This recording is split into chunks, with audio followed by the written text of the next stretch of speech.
75 years ago, on November 26, 1949, India finalized a monumental document, the Constitution that would guide the world's largest democracy.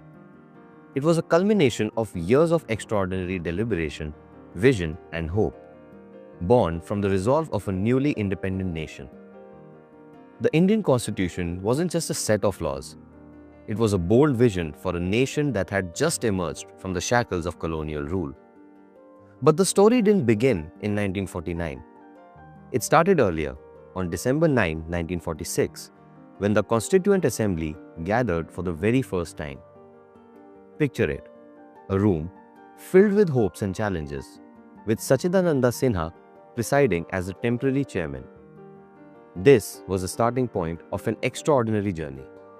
A journey not just of drafting a legal framework, but of building the identity of a free and united India.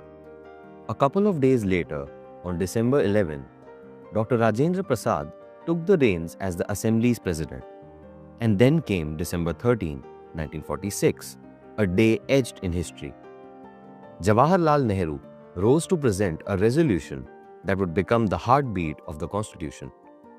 It was a promise that India would be a sovereign, independent republic committed to justice, equality, and freedom. These very ideals would eventually find their way into the preamble, the soul of the Constitution. The process wasn't just about big speeches and lofty ideals, though. It was about meticulous debate. Over 2,473 amendments were considered, each word and phrase dissected to ensure they reflected the aspirations of a nation of 319 million people.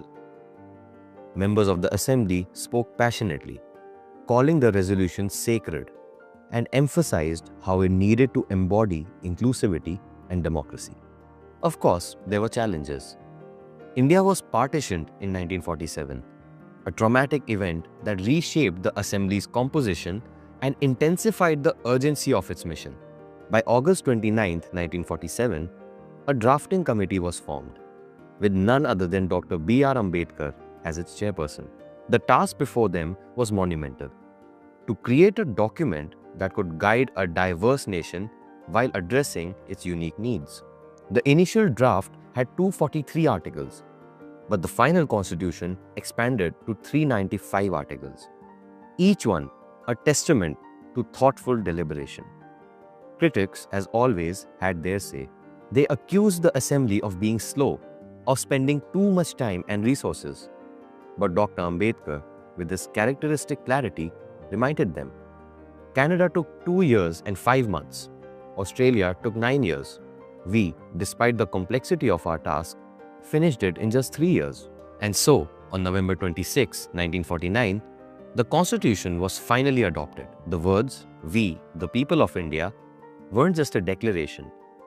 They were a unifying call, a promise of justice, liberty, equality, and fraternity. The Constitution officially came into force on January 26, 1950, a day we now celebrate as Republic Day. But today, as we commemorate 75 years since its adoption, we look back with gratitude for the visionaries who worked tirelessly, who believed in the power of unity, and who gave us a framework for democracy that has stood the test of time. So, on this Constitution Day, let's not just celebrate, let's remember. Let's honor the extraordinary effort, the sacrifices, and the ideals that continue to guide India